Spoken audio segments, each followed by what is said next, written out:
18th century में एक American journalist आते हैं कॉल्ड चार्ल्स डाउ।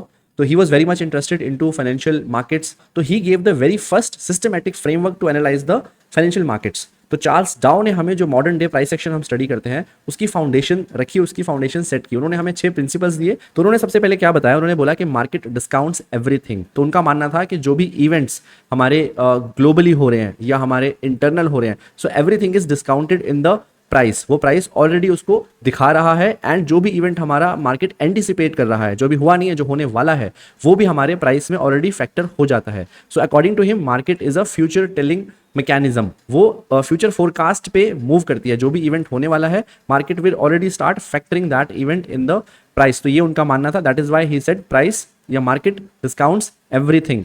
And then secondly he said कि मार्केट्स मूव इन ट्रेंड्स। उन्होंने बताया कि 2 ट्रेंड होते हैं majorly, primary trend and secondary trend. For example अगर आप निफ्टी 50 का चार्ट ओपन करके अभी देखोगे, लेट अस से आप मंथली टाइम फ्रेम पे चार्ट ओपन करके देखो, तो you will see a broader a major up trend. So ये निफ्टी 50 का जो प्राइमरी ट्रेंड है हम क्या बोलेंगे, दैट इज अप ट्रेंड।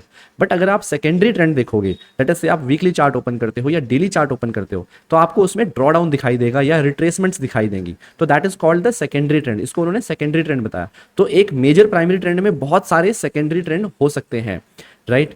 तो ये उन्होंने बताया कि market moves in trends. Third उन्होंने क्या बोला कि ट्रेंड्स हैव 3 फेजेस।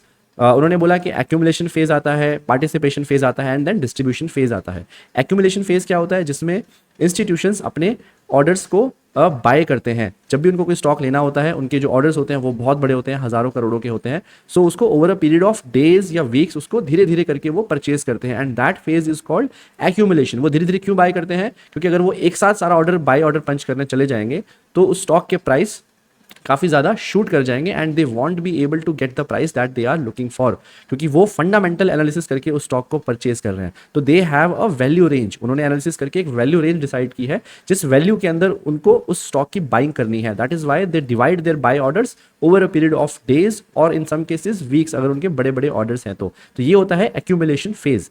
उसके बाद आता है पार्टिसिपेशन फेज। अब एक्यूमुलेशन फेज में क्या करते हैं वो, जब उनके ऑर्डर्स जो काफ़ी सारे ऑर्डर्स बाय ऑर्डर्स जब हो जाते हैं और डिमांड ज़्यादा बढ़ जाती है, सप्लाई बिल्कुल कम हो जाती है, उस टाइम पे हमें प्राइस में दिखाई देते हैं ब्रेकआउट्स। एंड वो ब्रेकआउट देख के जो और ट्रेडर्स हैं या जो और इन्वेस्टर्स हैं, they start participating in that particular trend या इन दैट पर्टिकुलर स्टॉक। तो वो बाइंग करना शुरू कर देते हैं and that phase is called participation, जहाँ पे all the masses are participating, they are interested to participate या they are interested to buy that stock. So that is called the participation phase, जो trending phase होता है, जिसको हम modern day में बोलते हैं अप ट्रेंड।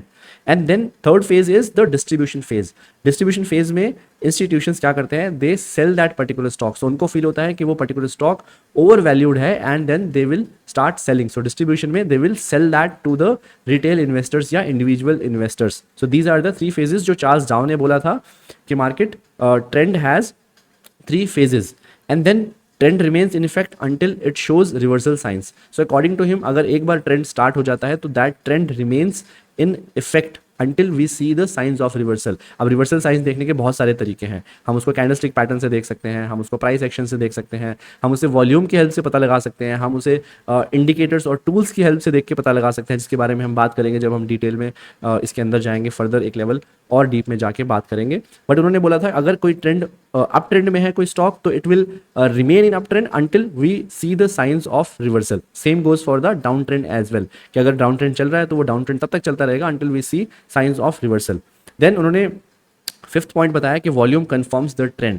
सो उन्होंने काफ़ी वेटेज दिया वॉल्यूम को। सो ही सेड कि अगर कोई ट्रेंड अप ट्रेंड हो रहा है एंड वहाँ पे अगर अप डेज में या बाय डेज में वॉल्यूम नहीं है, तो then that trend does not have the strength. या तो वो एक फेक मूव है या एक ट्रैप है, या वो उस ट्रेंड में स्ट्रेंथ नहीं है। That's all we can say. तो volume has to confirm the trend. Then lastly he said indices must confirm each other. इसका क्या मीनिंग हुआ, जैसे हमारे इंडिया में इंडाइसेस हैं Nifty 50, Nifty bank, small cap 250, mid cap 150। तो ये सारे इंडाइसेस हैं जो अलग अलग इंडाइसेस हैं जो जिसमें अलग अलग स्टॉक्स हैं जो दिखाते हैं, कुछ लार्ज कैप है, कुछ स्मॉल कैप है, कुछ मिड कैप है, कुछ सेक्टोरल है। तो these indices has to move together. For example up trend है तो यू विल हाई प्रोबेबिलिटी है कि आप देखोगे कि सारे इंडाइसेस एक साथ मूव कर रहे हैं अप ट्रेंड में। अगर कोई इंडेक्स अप ट्रेंड में जा रहा है, कोई इंडेक्स डाउन ट्रेंड में जा रहा है, तो then you need a further confirmation. Right क्योंकि फाइनेंशियल मार्केट्स में indices must confirm each other. अगर अप ट्रेंड है तो सभी इंडाइसिस को अप ट्रेंड शो करना पड़ेगा, अगर डाउन ट्रेंड है तो सभी इंडाइसिस डाउन ट्रेंड में होंगे। That is what he said.